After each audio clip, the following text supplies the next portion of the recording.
अनि यस्तो छ तपाईलाई अत्यन्तै तुच्छ नि सर, अत्यन्तै तुच्छ राक्षसको वकिल भएर एउटा प्रश्न सोधौँ। हजुर सोध्नुहोस्। तपाईँ हारिहाल्नुभयो भने कसरी अनुहार देखाउनुहुन्छ? यसरी नै देखाउँछु। बालनको लौरो चिन्ह भनेर भनिदिनु भएको छ, भनेको त्यो पेन्ट्रेट नहुने ठाउँमा पनि उहाँले चिरेर पसाइदिनु भएको छ। त्यसको लागि चाहिँ हृदयदेखि धन्यवाद केशव बुवालाई। बुवा बुवा उमेरले बुवा होइन, उमेरले बुवा, अब चिन्जान पनि छ उहाँले। अब केशव स्थापितजी बुवाको उमेरको पनि मान्छे, बुवा जस्तो मान्छे। सृजना सिंहजी उहाँ आमा जस्तो मान्छे हो होइन। अब उहाँहरूको श्रवण कुमार हो म चाहिँ। उहाँहरूको सपना पुरा, राम्रो राम्रो सपनाहरू पुरा गर्ने काम चाहिँ मेरो हो। तपाईसँग सोध्न चाहन्छु म, पैसाले कतिको बिगारिरहेको छ र कतिको चाहिँ सपारिरहेको छ जस्तो लाग्छ त हाम्रो देशलाई? पैसाले चाहिँ बिगारेको छैन होइन, किनभने पैसातिर मान्छे लागेर चाहिँ बिग्रेको हो नि त। त भ्रष्टाचार नगरिकन छ नि, कामै नगर्ने मान्छेहरू छ नि त, सबैलाई पैसा चाहिएको छ, कमिसनको। त्यसको उदाहरण तपाईँकै, त्यसको उदाहरण तपाईँ नै हुनुहुन्छ नि। जस्तो स्थानीय तहको सरकारको बारेमा यो सरकार कस्तो हुनुपर्छ भन्ने बारेमा गीत गाउनु। गीत भन्दा पनि मलाई काम गर्नु मन छ।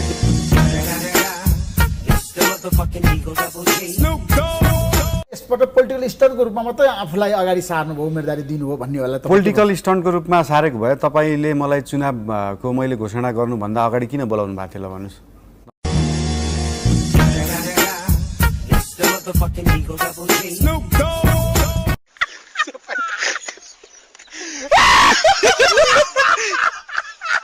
एउटा सर्कललाई रोटेट गर्न सकिन्छ। जस्तै उदाहरणको रूपमा 8 बजे पछाडि स्कुलहरू नखोल्नु भनेपछि स्कुल बस जति सबै 8 बजे थन्किन्छन् नि त। यो चिजहरूलाई चाहिँ व्यवस्थापन गाह्रो छ नि, बोले जस्तो कुरा कहाँ हुन्छ र? गाह्रो छैन, गाह्रो छ भनेर बसियो भने त चुप लाएर सुतेर बसे भइगयो त।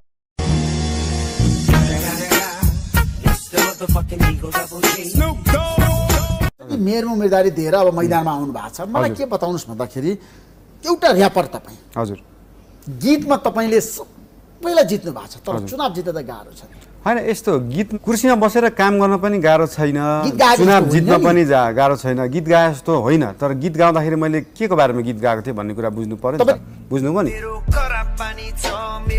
नलको पानी ल्याउने, त्यसलाई के गर्ने, अनि अर्को बोरिङ गरेर पानी झिकेर खोलामा हाल्ने पनि हुन्छ। यहाँ त्यो देख्नु पनि भएको छ होला, तपाईँ त्यो बेला जानु पनि भएको थियो होला, त्यो नेताहरू नहुने बेलामा हो।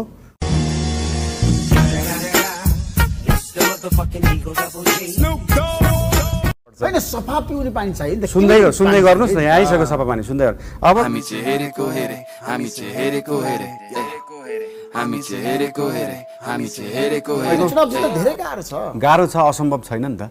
गाह्रो छ भन्नुभयो, असम्भव छ भन्न सक्नुहुन्छ?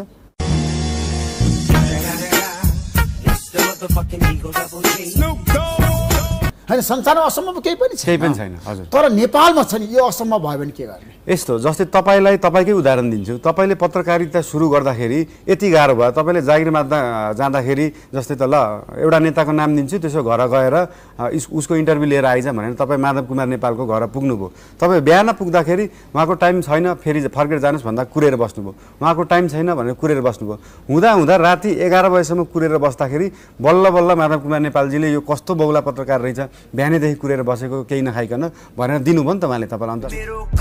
अन्त उम्मेदवार हो, आफूलाई बलियो नै ठान्छु म। तपाईँको पक्षमा चाहिँ कति प्रतिशत मत आउला? 90,835।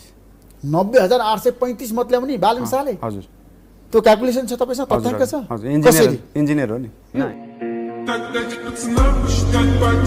चुनाव चिन्ह लिएर हामी चुनाव उठ्दै सबै पार्टीले तपाईँलाई प्रस्ताव गरेको छ? सबै पार्टीको फर्स्ट अप्सन मै होला, त्यति भन्दै सक्यो अब कुरो। तपाईँले केपी शर्मा ओलीको किन आलोचना गर्नुभयो बताउनुहोस् त, जनता जान्न चाहन्छन्। मैले केपी शर्मा ओलीजीको धरहरा त उहाँले बनाएको हो नि, होइन?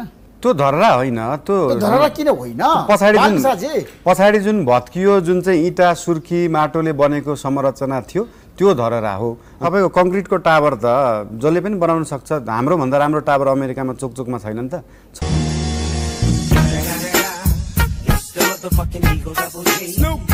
मेयर बन्न 10 करोड चाहिन्छ अरे काठमाडौँमा। 50 करोडै खर्च गर्छन् नि हजुर।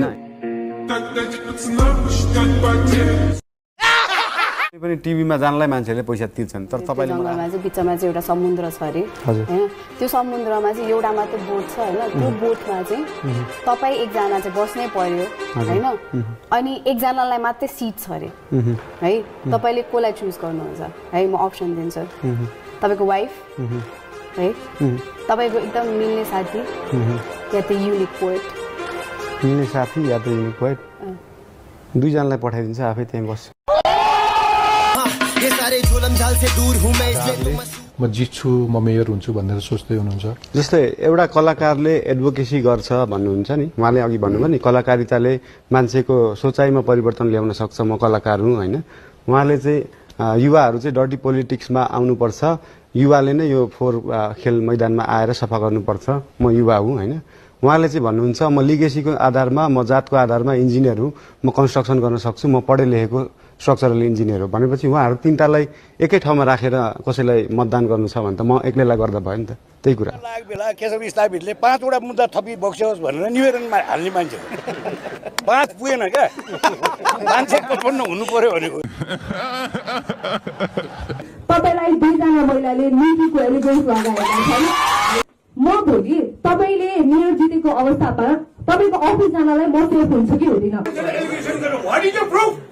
तपाईले जवाब दिनु पर्यो क्या sir you are nice lady but you are ठुलो ठिक छैन तपाईको